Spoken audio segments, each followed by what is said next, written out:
ಕಾರ್ಯದರ್ಶಿಯವರೇ ಹಾಗೂ ಎಲ್ಲ ಗಣ್ಯರೇ ಹಾಗೂ ನಮ್ಮ ಮುಖ್ಯ ಶಿಕ್ಷಕರೇ ಹಾಗೂ ಇಲ್ಲಿ ನೆರೆದಿರತಕ್ಕಂತಹ ಶಿಕ್ಷಕ ವೃಂದದವರೇ ಹಾಗೂ ಎಲ್ಲ ಸ್ನೇಹಿತರೆ, ತಮಗೆಲ್ಲರಿಗೂ 79ನೇ ಸ್ವಾತಂತ್ರ್ಯೋತ್ಸವದ ಹಾರ್ದಿಕ ಶುಭಾಶಯಗಳು.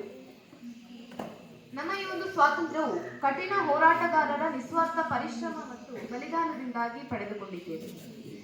ನಾವು ಸ್ವಾತಂತ್ರ್ಯದ ನಂತರ ನಮ್ಮ ಮೂಲಭೂತ ಹಕ್ಕುಗಳನ್ನು ಪಡೆದುಕೊಂಡಿದ್ದೇವೆ. ನಾವು ಭಾರತೀಯರೆಂಬ ಹೆಮ್ಮೆ ನಮ್ಮದು ಮತ್ತು ಈ ಪುಣ್ಯ ಭೂಮಿಯಲ್ಲಿ ಹುಟ್ಟಿದ ನಾವು ಧನ್ಯರು. ಭಾರತದ ಘನತೆಯನ್ನ ವಿಶ್ವದೆಲ್ಲೆಡೆ ಸಾರುವಂತಹ ಮತ್ತು ಕಾರ್ಯನಿರ್ವಹಿಸುವಂತಹ ಜವಾಬ್ದಾರಿ ನಮ್ಮ ಮೇಲಿದೆ.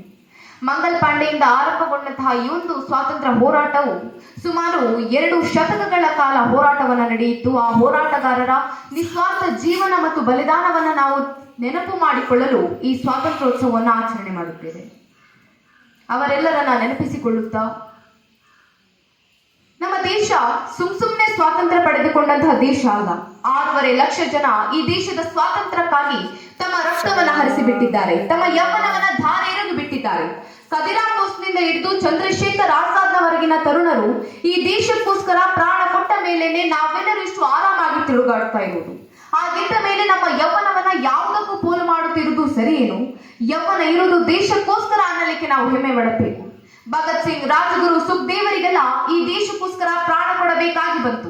ನಾವೆಲ್ಲರೂ ಪುಣ್ಯವಂತರು, ನಮಗೆಲ್ಲ ಈ ದೇಶಕ್ಕೋಸ್ಕರ ಬದುಕುವಂತಹ ಅವಕಾಶ ಸಿಕ್ಕಿದೆ. ಸ್ವಾತಂತ್ರ್ಯೋತ್ಸವದ ದಿನದಲ್ಲಿ ನಮ್ಮ ಭಾರತ ಅಖಂಡ ಭಾರತವಾಗಿತ್ತು. ಒಂದು ಉದಾಹರಣೆಯನ್ನು ಹೇಳೋದಾದ್ರೆ, ಒಂದು ತಾಯಿ ಗರ್ಭದಲ್ಲಿದ್ದಾಗ ಆ ತಾಯಿ 9 ತಿಂಗಳ ಕಾಲ ತನ್ನ ಹೊಟ್ಟೆಯಲ್ಲಿ ಆ ಮಗುವಿನ ಆರೈಕೆಯನ್ನ ಮಾಡ್ತಾ ಇರ್ತಾಳೆ. ಆ ತಾಯಿ ಬಯಸಿದಿಷ್ಟೇ, ತನ್ನ ಮಗು ಸುಸ್ಥಿರವಾಗಿ ತನ್ನ ಮಡಿಲಿನಲ್ಲಿ ಆಟವಾಡಬೇಕು ಅಂತ. 9 ತಿಂಗಳಾದ ನಂತರ, ಹೆರಿಗೆ ಆದ ನಂತರ ಆ ತಾಯಿ ಆ ಮಗು ತನ್ನ ತಾಯಿಯನ್ನ ನೋಡ್ಬೇಕಾದ್ರೆ, ಆ ತಾಯಿ ತನ್ನ ಮಗುವನ್ನ ನೋಡ್ಬೇಕಾದ್ರೆ ಆ ಮಗುವಿಗೆ ಒಂದು ಕೈ ಇರಲ್ಲ, ಒಂದು ಕಾಲಿರಲ್ಲ, ಮಾತನಾಡೋದಕ್ಕೆ ಬಾಯಿ ಇರಲ್ಲ. ಅಂಥದ್ದೇ ಒಂದು ಪರಿಸ್ಥಿತಿ 1947ರಲ್ಲಿ ನನ್ನ ತಾಯಿ ಭಾರತಾಂಬೆಗೆ ಆಗಿತ್ತು. ಯಾಕೆ ಅಂತ ಕೇಳ್ತೀರಾ? ನಮ್ಮ ದೇಶಕ್ಕೆ ಸ್ವಾತಂತ್ರ್ಯ ಸಿಕ್ತು, ತುಂಬಾ ಖುಷಿಯ ಸಂಗತಿ. ಸುಮಾರು 200 ವರ್ಷಗಳ ಕಾಲ ಭಾರತದ ಮೇಲೆ ದಬ್ಬಾಳಿಕೆಯನ್ನ ಮಾಡಿದ್ರು, ಭಾರತೀಯರನ್ನ ಆಳ್ವಿಕೆಯನ್ನ ಮಾಡಿದ್ರು. ಕೊನೆಗೆ ಅವರಿಂದ ನಮಗೆ ಮುಕ್ತಿಯನ್ನು ದೊರಕಿತು. ಆದ್ರೆ ಇವತ್ತೊಂದು ದಿನ ನಾವು ನೆನಪು ಮಾಡಿಕೊಳ್ಳಬೇಕು, ಅಖಂಡ ಭಾರತವಾಗಿದ್ದ ಭಾರತ ಛಿದ್ರವಾಗಿ ಹೋಯ್ತಲ್ಲ ಎಂತಹ ಪರಿಸ್ಥಿತಿ ಅಂತ. ಅಖಂಡ ಭಾರತವಾಗಿದ್ದ ಭಾರತ ಇವತ್ತಿನ ಪಾಕಿಸ್ತಾನವಾಯಿತು, ಇವತ್ತಿನ ಬಲೂಚಿಸ್ತಾನವಾಯಿತು, ಏನೇನೋ ಸ್ಥಾನಗಳಾಗಿ ಹೋದವು ನಮ್ಮ ಭಾರತ. ಯಾವುದು ನನ್ನ ಭಾರತ ಅಂತ ಕೆಲವರು ಪ್ರಶ್ನೆ ಮಾಡ್ತಾರೆ.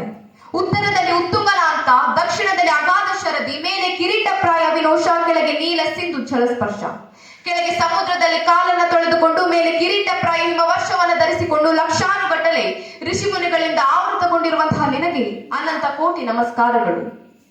ಅಖಂಡ ಭಾರತವಾಗಿದ್ದಂತಹ ನಮ್ಮ ಒಂದು ಭಾರತ ಕಾಲ ಕಳೆದ ಹಾಗೆ ಪರಕೀಯರ ದಾಳಿಗೆ ಸಿಲುಕಿ ಇವತ್ತು ನಮ್ಮ ಭೂಭಾಗವನ್ನ ಪಡೆಯುವುದಕ್ಕೆ ಪಾಪಿ ಪಾಕಿಸ್ತಾನದ ಜೊತೆ, ಕುತಂತ್ರಿ ಚೀನಾದ ಜೊತೆಗೆ ಹೋರಾಟವನ್ನ ಮಾಡುವಂತಹ ಪರಿಸ್ಥಿತಿ ಬಂದಿದೆ. ಇವತ್ತು ಭಾರತದಲ್ಲಿ ಇದ್ದಂತಹ ಎಲ್ಲ ಭೂಭಾಗಗಳು ಇವತ್ತು ಭಾರತದಲ್ಲಿ ಇದ್ದಿದ್ರೆ ಜಗತ್ತಿನ ಅತ್ಯಂತ ಶ್ರೀಮಂತ ರಾಷ್ಟ್ರಗಳ ಪೈಕಿ ಭಾರತ ಇವತ್ತು ಮೊಟ್ಟ ಮೊದಲ ಸ್ಥಾನದಲ್ಲಿ ನಿಲ್ತಾ ಇತ್ತು. ಏರುತ್ತಿಹುದು ಆರುತ್ತಿಹುದು ನೋಡು ನಮ್ಮ ಬಾವುಟ, ತೋರುತ್ತಿಹುದು ಹೊಡೆದು ಹೊಡೆದು ಬಾನಿನಗಳ ಪಟಪಟ. ಕೇಸರಿ, ಬಿಳಿ, ಹಸಿರು 3 ಬಣ್ಣದ ನಡುವೆ ಚಕ್ರವು, ಸತ್ಯ, ಶಾಂತಿ, ತ್ಯಾಗ ಮೂರ್ತಿ ಗಾಂಧಿ ಹಿಡಿದ ಚರಕವು. ದಿಲ್ಲಿಯ ಕೆಂಪು ಕೋಟೆಯ ಆಗಸದಿ ಹಾರಾಡುತ್ತಿರುವ ತ್ರಿವರ್ಣ ಧ್ವಜದ ಮರ್ಯಾದೆಯನ್ನ ಸೂರ್ಯ ಚಂದ್ರರ ತನಕ ಕೊಂಡೊಯ್ಯೋಣ. ಭಾರತದ ಗತಕಾಲದ ವೈಭವ ಮತ್ತು ಸಂಸ್ಕೃತಿಯನ್ನ ಪುನರ್ ನಿರ್ಮಾಣ ಮಾಡೋಣ. ಸ್ನೇಹಿತರೆ, ಪ್ರಾಣ ಹಲವಾದರೂ ದೇಹ ಒಂದೇ, ಸ್ವರ ಹಲವಾದರೂ ಹಾಡು ಒಂದೇ. ಕಣ ಕಣದಲ್ಲೂ ತುಂಬಿ ಹರಿಯಲಿ ನಾನು ಭಾರತೀಯನೆಂಬ ಅಭಿಮಾನ. ಜೈ